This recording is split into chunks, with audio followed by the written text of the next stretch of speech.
Okay.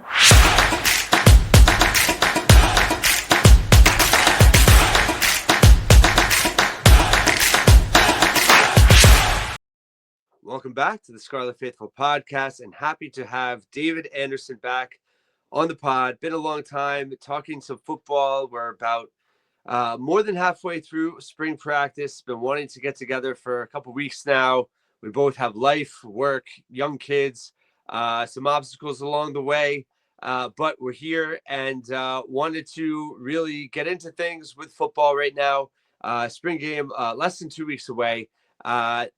Reporters, limited in their access. So really no different than us in terms of no one's really seen spring practice or can report on it much at all. So really wanted to give some kind of big picture thoughts on this team entering the 25 year spring camp, obviously vital to the development of this team moving forward. And wanted to really kind of focus on 5 areas that we're focused on for this team this spring. David, first off, just want to say thank you for being here once again. And hope, all is well. And always great to talk to you about football. Well, thanks for having me on. Yeah, I mean, basically right now I'm working 2 full-time jobs. And like you, with the winter season, having small kids means having sick kids every other week. So it's good to be back. But yes, it has been a long time for sure. Absolutely. So let's get into it. We'll start on the defensive end. One of our top 5 things to think about and watch for with this team is how will this team with 2 new defensive coordinators, with many starters from the last 2-3 seasons gone now, a lot of newcomers, a lot of transfers, how well will they be able to acclimate as a defense with the new players, with the new coaches? What are your kind of overall thoughts in terms of that? Yeah, I definitely agree with you. That's definitely the number one thing that they have to make sure they do right this spring. So in spring, obviously, there's a physical component and a mental component, and this kind of overlaps them both because, yeah, it sounds like guys are getting some film in from the interviews with the coaches we've seen so far, but also just being physically in the right place, taking a blow when a blocker, for example, is coming through the line and knowing, do I need to go inside or outside, right, of that block to achieve the ball carrier. This team has a lot of new faces, especially in the secondary as well as in the defensive line. Now, for the defensive line, it's a little less complicated because, yeah, you just basically, are you playing a 1-gap system or a 2-gap system? I haven't looked at every one of these guys to know if they're going to be in the same type of scheme.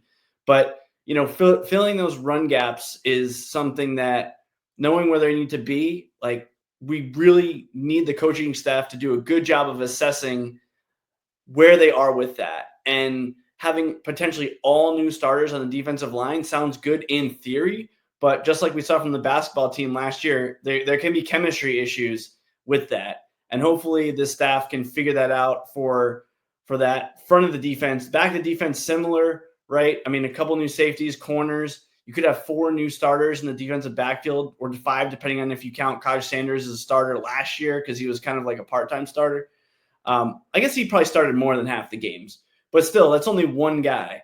And so making sure that these guys know what they're doing is key, because if they don't, then even if they're faster than they were a year ago, especially on the back end, they still might be giving up big plays. So last year, it was a combination more on the physical side. When we saw some of the numbers, a lot of those guys ran in the defensive backfield during pro day, 4.6s in the 40-yard dash for a type of thing. So we have confidence this group will be a little bit more athletic, but that won't matter if they're not in the right places at the right time. So for me, yeah, that's my number one thing that I hope the coaching staff is focused on during the spring session. Yeah, great point. So we did see that when the Rutgers defense really kind of fell apart in October last year. A lot of that was the big reasons, just in terms of being in the wrong places at the wrong times, not being able to anticipate, not being able to read the offense and understand where they're supposed to be, and just not being athletic enough to make plays. Before we go on to the second topic, Rob Smith back again. I was somewhat critical of the hire. Just in terms of, do you think to that point, with so many new players involved and so many changes on the defense, do you think that was a big factor in bringing him back, with his knowledge of how Schiano wants to play defense and kind of bringing kind of a framework and understanding of the mechanics of a Schiano defense? Do you think that's where the value is in Rob Smith being there? And how much do you think that kind of, I don't want to say gives them a head start in the spring, but at least gets them off to the right foot? Absolutely. I mean, when you look at a lot of times, for example, on the offensive side of the ball, you really don't see results in the first year. Maybe the end of that OC's first year, they kind of start figuring it out.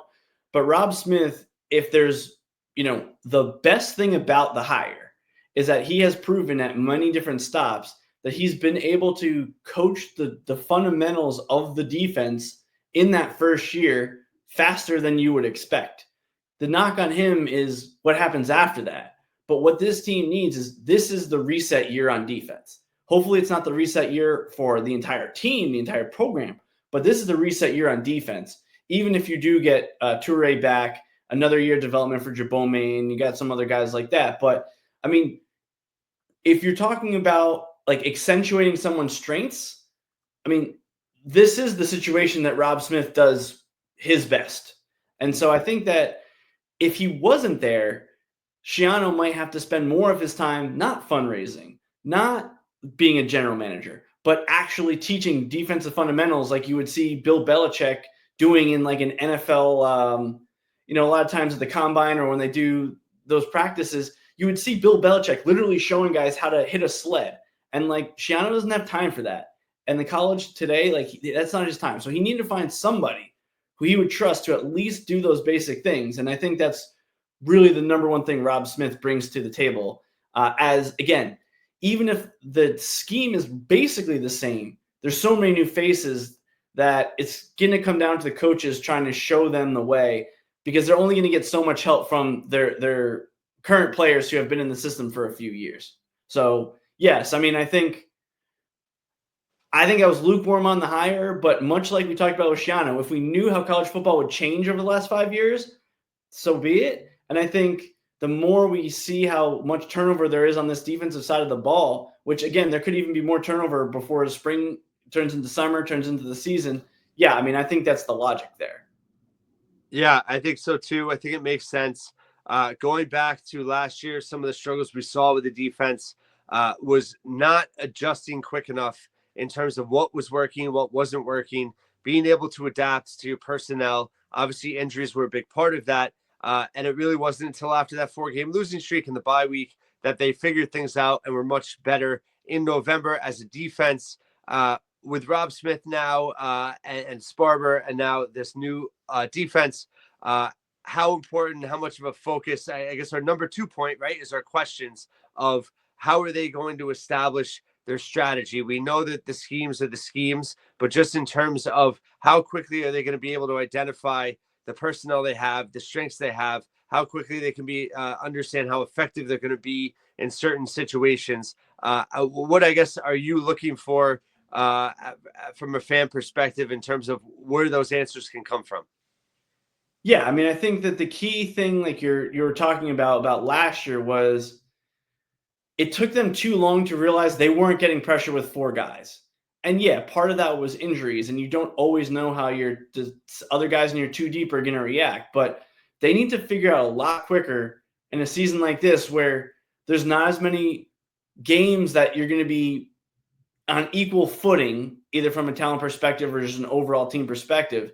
You can't afford to lose a game because you didn't realize that your front four weren't going to get any pressure and you didn't blitz because you weren't ready for that, right? So, like, individual question, like O'Neal as a pass rusher, our team's going to need to double team him. If yes, then maybe you can adjust what your defensive tackles are doing accordingly. If no, do you need to bring blitzes from that side? Maybe you bring some strong side pressure, or are you going to have to dial up your defensive back blitz packages? I'm not sure what the answer to that is from a past. And the similar thing in the run game. Like, again, let's take O'Neal for an example.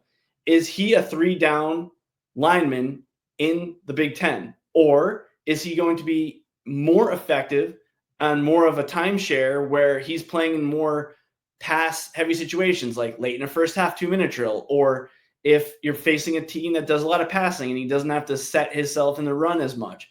You're going to have to figure this out. And this obviously comes secondary to the scheme, because if they don't know what they're doing, you can't properly evaluate this, which is why this is number 2 rather than number 1 on the list.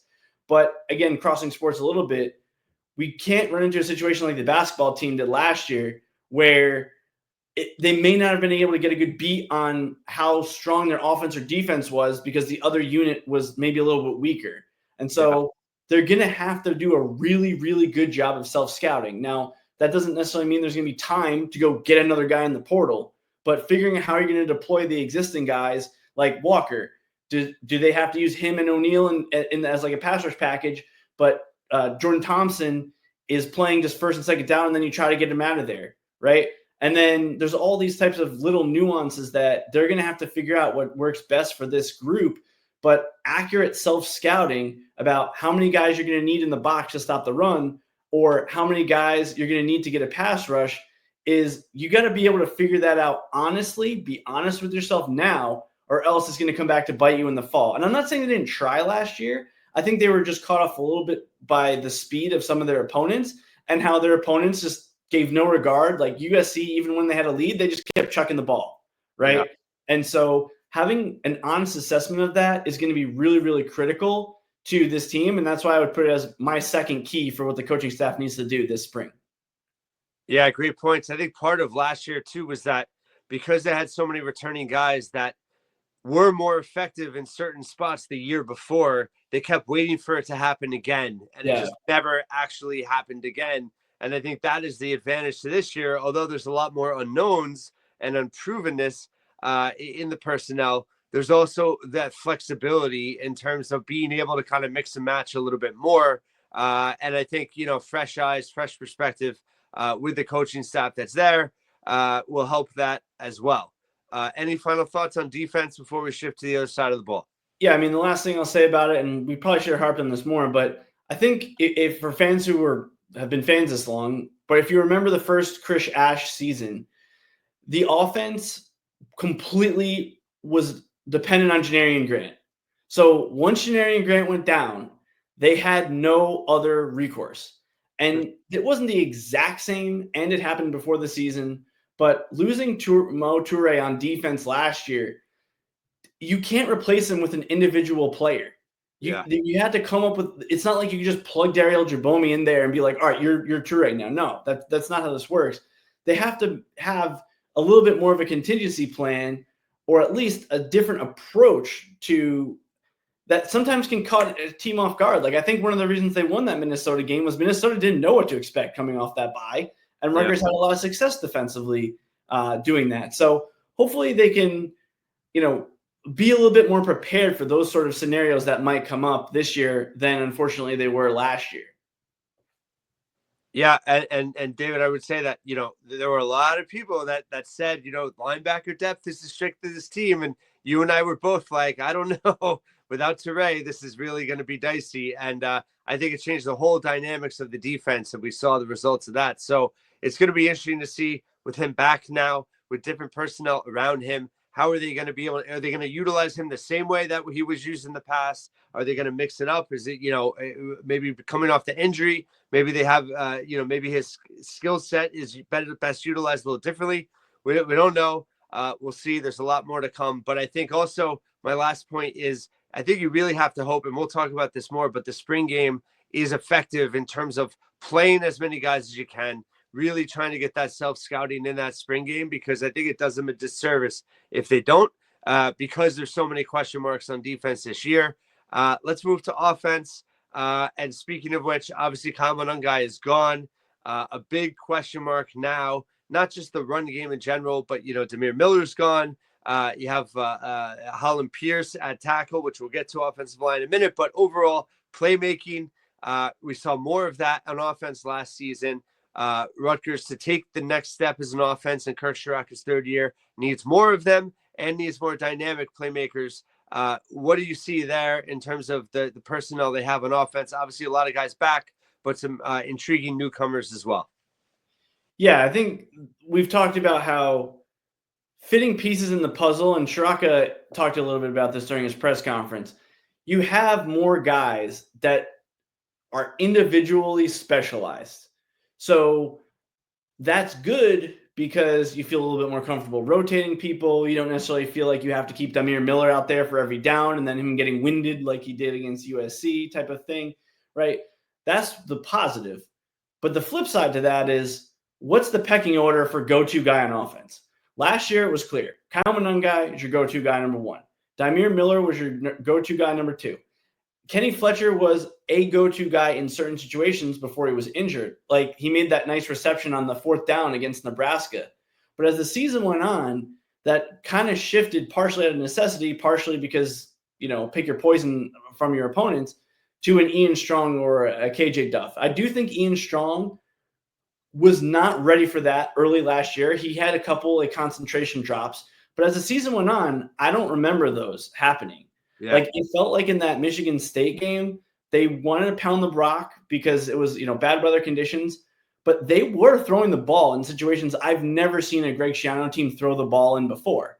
And that's a combination of trusting your quarterback as well as the receiver on those plays. So is that Ian Strong? One of the things we talked about last year was who is going to replace Ian Strong's role from 2023? Well, KJ Duff slid right into that role. So if Ian Strong takes the next step, and he's your go-to guy, then someone else is going to have to kind of fill in maybe your second guy in that hierarchy if he's out for a play or they're double covering him as that go-to guy. So it's really a go-to guy, and then who's kind of your secondary option if they're basically don't allow you to throw it to that person or hand it to that person. Is it Campbell out of the backfield? Can he break tackles, on checkdowns that no one else has been able to do? If so, that changes the calculus as well. So really, for the coaching staff, yeah, they're going to try to figure out how to utilize every individual skill of somebody. But there's also a need in college football, especially, that you're losing the heartbeat of your offense. And I don't think anyone needs to be the, quote, heartbeat in the full sense that Kyle Monangai was. But there needs to be confidence in that huddle that, when we need a big play, this is where we're going to go. Or this is the guy we're going to try to scheme open and then deal with however the defense, decides to cover it. So to me, that's really what I'm looking for. I think Sam Brown, if he was not injured, it's possible that he might have just been that bell cow guy. But with him out of the equation at full strength, don't know what you're going to get from him. Who is it? I think Ian Strong's probably the most likely. We've been hearing Colin Weber maybe might be a guy who's a reliable guy in those options. So what are your thoughts? Who do you think, if you had to say it today, what would you say is the pecking order for is probably the most trusted guy to make a play for you on a critical third down? Let's say third and medium. Yeah, well, I mean, it's a little bit of a crapshoot, but I was impressed with Antoine Raymond last year, the way he developed. I think, it's not fair to compare him to Kyle Monangai. I do think there's the potential here to be a little bit more versatile and diverse as an offense, and a little bit more unpredictable, because maybe you don't have someone as truly reliable as Monangai, but maybe you have two or three guys that are pretty reliable, and that gives you a little bit different look for defenses. So I think Raymond and Campbell, I think, are really intriguing, because I think Raymond has that ability to be that back, that can give you 20 carries, that has that burst ability a little bit. I thought he was able to pound opponents a little bit more than I expected. I thought that, especially, in that bowl game, I thought he was really impressive at times. But Campbell gives him a different dimension that they've really never had, or haven't had in a long time, with a back that can be explosive in the pass game, out of the backfield. And I think that if they can kind of tap into that, what I thought was most impressive, I love Shiraka's talk, his press conferences. Oh yeah, me too. Yeah. I was so impressed with him, and I know he's not, flashy, or and I kind of get a kick out of him and his style, and he's obviously been around forever, but I love that he's got his core principles that he's bound to, but yet he has the ability to adapt around it, and he really did seem very positive about the opportunity to adapt with this personnel now and be different than they've been. And I think that, that speaks to someone like Campbell. That's going to give them, I think, a weapon that, if it properly utilized, and obviously in situations, I think, could be a big boon for them. But I do think Raymond, I think a 1-2 combination there in the backfield. I don't think, listen, I may regret this in October. We may be like, wow, we're missing Kyle Monangai more than I ever thought, and they can't generate a consistent ground game. but I think that Campbell is kind of a perfect fit with Raymond because they do different things, and it's going to make them a little bit more harder to figure out. As good as Monungai was, really good defenses, could stop the Rutgers offense with Monungai if they shut everybody else down. Where they now, I think, they don't have that reliability, but at the same time, they could be a little bit different. The pass game, of course, Weber. I mean, obviously, if he could be, not even a stud tight end, just a solid tight end in the pass game, in the blocking game. They haven't had that in a long time. So I think there's certainly going to be some options there. Ian Strong is coming off has surgery, but didn't seem like anything too. There's plenty of time for him to get back. Can KJ Duff take that step? So I think the offense, for the first time in a long time, gives a lot of reasons to be excited. Yeah, I mean, I think we've talked a lot about the skill position guys, and there's no way to really know if someone's an alpha until they're given the chance, right? So I'm optimistic about it, and yeah, I just want to harp for a second on Soraka's press conference because kind of the way I often judge people is if they're doing what they say, and what he says he's gonna do, he does. Like, and that's where, yeah, it might have drove us crazy 2 spring games ago. Like, I was the most down I was the 20, I think it was the 23 spring game when it was bad weather conditions, but how many runs into the line did they do? And it was so annoying. I'm like, why am I even watching this? And, we watch it because I'm like, okay, I'll check the left guard and this play, whatever. But he was right to do that because he needed that offensive line and that team to have bread and butter run concepts that allowed them to do more. And ultimately, it paid off. So clearly, I mean, not like we were foolish to be critical, but I guess we've seen coaches do stuff like that so many times before and it not pay off, that the fact that every step of the way, what he has said is what they've done is what makes me appreciate those conferences so much more when he talks, because he's pretty funny, but also he's not saying anything crazy. It's just like, this is what we're going to do. And then he goes out and that's what they end up doing. So it's hard to criticize when you can see the stair step growth happening year over year.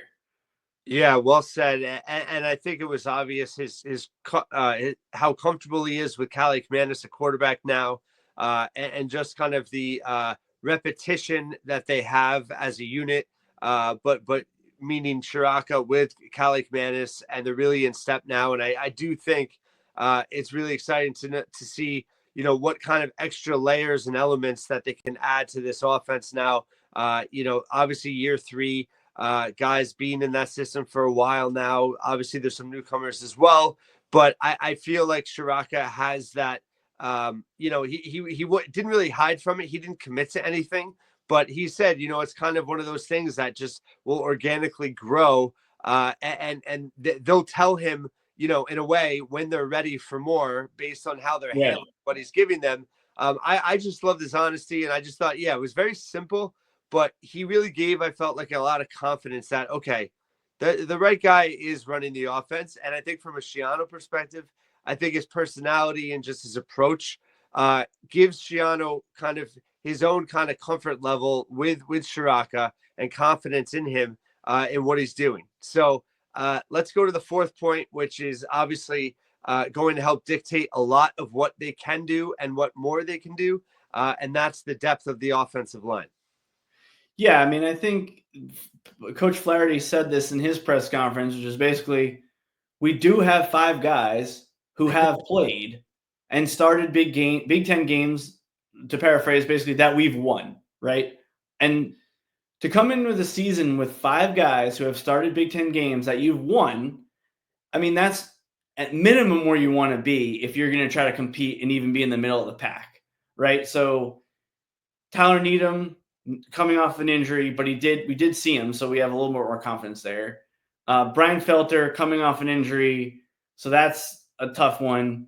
Zelinskis, Asamoah, and then Taj White, who played guard, really was awful his first game, but then improved. And his improvement kind of coincided with the improvement of the offense. I'm not saying he's like the engine for it, but it's probably because if he was your weakest link, and as your weakest link improved, you were able to raise your floor as a unit. And so you got those 5 guys. And then I think you mentioned Rhodes, who didn't play last year. Yeah. But really for me, I feel okay about the starting 5 to be a middle of the pack Big Ten unit.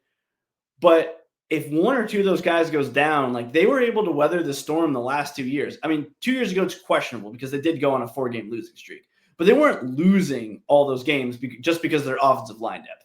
No. Whereas this year, yeah, Taj White struggled early, but you ended up losing Felter and you lost Needham. So you basically lost 2 of your starters earlier before midseason. And then you were able to figure it out. And then by the back half of the season, have a capable unit. And so I don't think that's luck. I think that that's clearly a sign of good coaching. And whereas other Rutgers teams in the past, when you look back, did not do that, even with equal talent. Like we don't look at this line and say there's a bunch of 4-star guys. No. I mean, I don't think any of them are. No. But that comes down to coaching, and these guys are not freshmen that are being thrown into the fire. So he mentioned, Rivera, John Stone, Oliveira. Like we need some of those guys to keep being the next up. And so who is that going to be in this spring? And that's the number one thing you can actually watch in a spring game is like, is this offensive lineman holding his own? Are they allowing their quarterback to get popped? Are they just getting abused by a walk-on who, again, love walk-ons, but that guy does not have the physical acumen usually that the opponent is going to have in a real game. So if you're struggling to block a walk-on, it's probably not going to bode well for you 3 months later when you're facing, elite competition. So I think the offensive line depth is one thing that could sink this team. And even if everything else goes right, even if you have the quarterback, you have the skill guys, and the defense steps up, but if your offensive line collapses, and they haven't given us any reason to believe they will, I'm not saying that I think it's going to happen, but they have to be sure there's guys who are ready to play. And the number one thing is you're losing Holland Pierce, who was an anchor at left tackle. And even when he was your right tackle, you felt like, okay, if something happened to our left tackle, at least we got one tackle like totally figured out. So in this case, you've got Tyler Needham question mark coming back from injury, Taj White question mark for first full season starting. Like, is there somebody else who's ready to go? Is it Rhodes? Is it somebody else in case they are called upon and when they are called upon? Because it's unlikely that they're going to be both play the full season and not miss a snap. Right. Very true. Yeah. I mean, Zelinkus at center is obviously comforting. But I think one thing you mentioned a few of them, but when's the last time and that, a lot of the offensive linemen that have been at Rutgers, they end up starting 3 or 4 years. It's been rare where they've had recruits actually emerge as juniors, year 3, year 4, and all of a sudden become starters. It really hasn't gone that way. I don't know. I can't. A long time since Shiano's first tenure, probably. Right. I don't want to say forever. It's not forever, but it definitely is a long time. And I think that is where really the kind of this as a unit they could take that leap, where guys could step in their third or fourth years, and give them a raised level of play, rather than guys continue. Every cycle, guys get thrown in the fire when someone gets hurt. And you don't have that depth. So I totally agree with you there. And that goes to our last point. And I'll let you kind of harp on why you think this is going to be more important than it has been in the past couple of years. But that goes to backup quarterback. Obviously, Johnny Shepard back again. And AJ Cerise, who was hurt most of last year, really never was in the mix. By all reports, that is pretty good backup battle there in the spring. We know Cali Commandus, what he is, what he developed into. But why is backup quarterback so critical in your eyes this spring camp? Yeah, I mean, you can throw a coin, and if it lands heads twice in a row, it's still 50-50 as to whether it's going to be heads or tails. But to think that Rutgers is going to go through another season where their starting quarterback missed, I think, 0 plays due to injury in 2024, and in their 2023, I think he missed, maybe it was 3 plays or 3 passing attempts when Wimsatt took that cheap shot from behind against Wisconsin, and Evan Simon came in and led a touchdown drive. So less than 1 drive of your starting quarterback being injured over a 2-year period is pretty much unfathomable in the history of football. I mean, maybe there's like some Brett Favre stat or something where like he had some Iron Man streak, but I mean, that is almost impossible. So the other thing to keep in mind, and I think this hurt the team a little bit, when Ethan had his injured knee, I don't know how injured it was, but he was wearing the brace against Nebraska. Or even when Wimsatt or was injured or Simon had played the year before, when you're hesitant about your backup quarterback, you may not let your starter run the way he needs to. And we saw last year how many times did Ethan tuck it and run on like that clutch drive against Illinois just to get the touchdown to put them in the lead. Like if he had doubt in his mind or hadn't been doing that all for weeks, like maybe he doesn't tuck it and run. I mean, Yeah. unfortunately, it backfired when he slipped in the bowl game against Kansas State when he probably would have, even if he didn't get the first down, maybe gotten closer to the line to gain. But you got to have confidence in your backup quarterback in a season where, again, if really you're not expecting your backup quarterback to have to play a full season. And this is one of the common misconceptions, especially in the NFL. But it's like you need a guy who can get you through 2 or 3 games. Yeah. Or if you've got a 10-point lead, let's say you got a 10-point lead at Purdue. I think it's at Purdue this year, right? And Ethan gets injured. Like, can a Johnny Shepard or AJ Sarays get you to the finish line in that game? I'm not asking him to come in down 21 and throw the ball over the field, but like, can they get you through a couple weeks where you give yourself a chance to win a game and not be effectively eliminated from bowl contention just because of that? Like, and yeah, the offensive line is key, but nothing sinks a football team like your backup quarterback. Again, I'm not expecting Nick Foles like backup to come in and win a Super Bowl, but just can they weather the storm for a few weeks? And hopefully they have enough confidence in Ethan that he doesn't need to get all the reps with the ones because he's an experienced college quarterback. And maybe you can figure out, who that other option is. I'm not saying you have to like build a package for them. No, you need confidence that if you have to call on your backup quarterback, you don't just go into a turtle shell and just run into the line 3 times and punt. Right. Especially when you don't have Kyle Monungai back there. You need a quarterback that's going to be able to come in and make plays. I think that could be the most intriguing part of the spring game is just seeing how both Shepard and Sarace perform. You have to figure they'll get a good amount of reps in that spring game, and how they develop, how they evolve will certainly be interesting. I think Sarace obviously, brings a lot of intrigue. I think just his skill set. He's a very dynamic.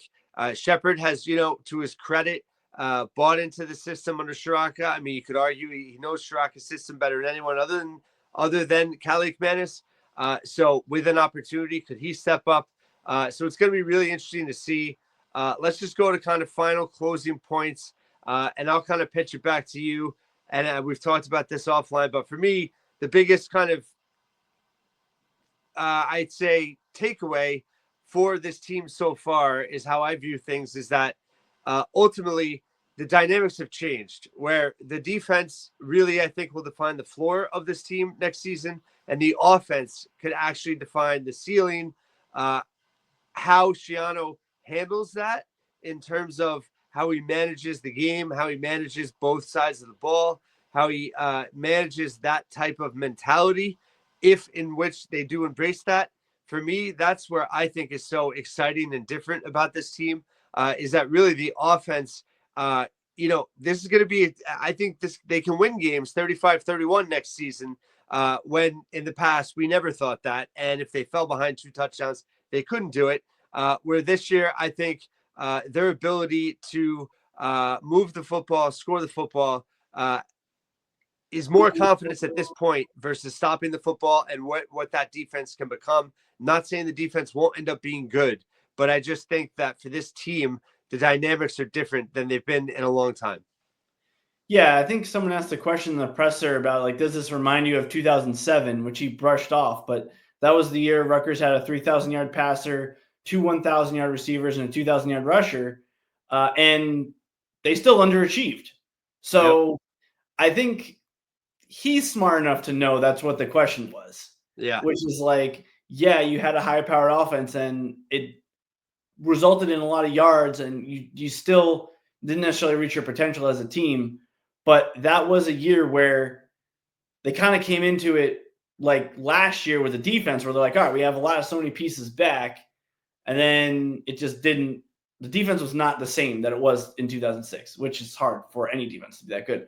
But I think that's where he's either going to have to take his own advice and change the way he thinks about it or change it, right? Because too many times in the past, they would just lean heavily on the run, like lean on Kamanunga, lean on Ray Rice.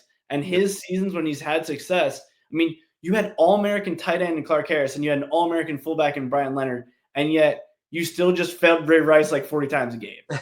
So would that work in today's college football? Maybe. But because he doesn't have a returning back like that, maybe this is an opportunity to have that growth mindset of like, all right, we're just going to have to play what in effect is Big 12 football. Your defense is going to have to get critical turnovers, make critical stops, at times even gamble with blitzes. But you do that if you know your offense can score points and you're not trying to win games 20-17, but you're trying to win games 28-24 or 31-27 type of thing, and not be so gun shy. Even in that bowl game, they took their foot off the gas for a second when Ethan had the turnover, and then they were discombobulated. Now, I know there was a weird thing with the headsets and everything, but they were discombobulated for a little bit before they got back to where they needed to be, and ultimately fell short in a one-score game. But I was thinking about this, and if my math's right, they lost 6 games last year before were one-score games, Right. which is the best that they've ever done in the Big Ten, really. I mean, I don't even think they've ever had 4 one-score losses in any season, even seasons where they lost 9 games in conference, right? So, like, that mindset is going to be key because you know there's going to be some adversity this year. Even if they win the games they're, quote, supposed to win, there's going to be some battles. And being able to not be scared that you have to, go into the 2-minute timeout, as they call it in college, let's say in the first half, and just pound into the line. I mean, we saw this year, they shocked us all with that, how many times they scored against Michigan State right before half, how they weren't afraid against Kansas State to move the ball right before half. Like, those sort of mini mindset shifts are going to be critical. And having a quarterback and a offensive coordinator they trust will hopefully give Schiano the confidence to go in with the game plan or the flexibility that if a game starts to go sideways, that he does do what he says, which is every game takes on a life of its own, and kind of lean into it rather than fight that current. And so that's where I totally see this going. And you summed it up better when you said, the floor versus the ceiling. I think that's a very accurate way to look at this season where we sit right now here in April. Yeah, that was a great point about the end of last year where you saw them starting to take more chances, be less conservative.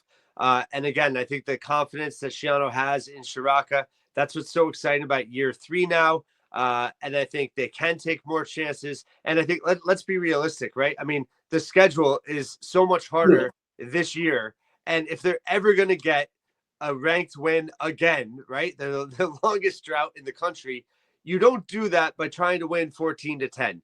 You do that by playing without fear, playing to win, letting your chips fall where they may, and going for it on offense and getting key stops when you can. But you need to score points against really good teams. And I think that things are heading in the right direction, just in terms of the mentality and the makeup and the personnel and the strengths of this team. I think it gives them a chance to do that this year. I'm not saying it will happen. I'm not saying, it's going to be, they're going to be a ranked team themselves, but I do think that they might be better equipped to knock off a ranked team, a top team this year, because that style of play and that overall mentality, I think the shift where it should be, in my opinion, I think gives them a better chance to win those types of games. Yeah, and I think you have to go in it with that mindset. I mean, it used to be the big upset would be you would win 24-17. Like, I think back to that time Penn State upset Ohio State to win the Big Ten title.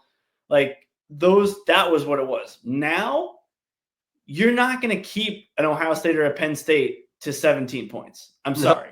No one does. I mean, even the college football playoff teams couldn't do it.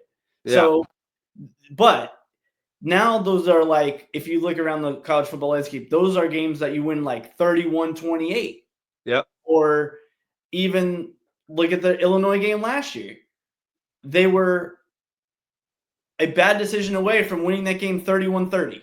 Yep. Right? And so you got to get to the 30s if you're playing a team that's basically better than you, unless Yep. it's awful weather or weird, their quarterback gets hurt, whatever. But you can't assume that's going to happen. And so it's more of a race to 30 than a race to 20. And to your point, I mean, I think, yeah, I mean, the most potent offense I can remember, and this was actually the 2005 Rutgers team who lost that bowl game to Arizona State in the same venue, right? Yeah. Where I had Arizona State came up with one key stop to go up by 2 scores, and Rutgers ended up cutting it to a 1-score game, but then, that's how it ended. Yeah. Kind of similar to the UCLA game last year, where they did cut it to 1 score, but it was a key turnover by the other team's defense. And that's kind of how Rutgers is going to have to do it this year. They might have to get a key sack or a key, turnover. And, you saw them, they were this close last year, with that Illinois game, who again wasn't a great team, but they were a ranked team. And to break that streak, you're going to have to get a couple bounces, but put yourself in a position by trying to score 30 points to win one of those games. So, yeah, I mean, I'm optimistic. And like I've said and harped on for years, dating back to when I first started writing for you at On the Banks in like 2016, at least it should be entertaining. Like, as a fan, there's nothing worse than those 31-3 losses. Whereas if your team, you have confidence they can chuck the ball around and make a couple comebacks, you might stay in your seats a little longer, or you might stay tuned in on TV a little bit longer. And that does go a long way in terms of your fan base, as well as the belief of your own players, because they're kids, right? They're not, if you're down big, they knew they weren't coming back when they had Johnny Langan at quarterback, right? They knew they're not coming back. So this at least gives you the confidence that, hey, maybe we can spring a comeback, and that I think is going to go a long way to keeping the fan interest there, even if they don't win as many games as they did this past season. I agree with you. And it was great to talk Rutgers football with you once again. Obviously, a lot more to come, a lot more to talk about as we approach the spring game and watch the spring game. We'll have obviously analysis for that. And yeah, I think it's going to be a really interesting year. I think it's an interesting team. Obviously, a lot of things still have to kind of work themselves out. But I think they've done a relatively good job in the portal. There's some really intriguing players. We didn't even talk about individual players. We'll get to that, Right. Later. I do think Cam Miller from Penn State is a player that no one's really kind of remembering that they got, that, I think is could play a big role for this team after playing, a lot of snaps for Penn State last season. So, yeah, there's a lot of question marks still. I think that's why the spring game also will be a lot more interesting than years past, because there are so many spots up for grabs and not solidified as in the past. So we'll be back soon enough. It was always a pleasure to speak to you. Thanks to everyone for listening to us once again here at the Scarlet Faithful podcast. Thanks for having me.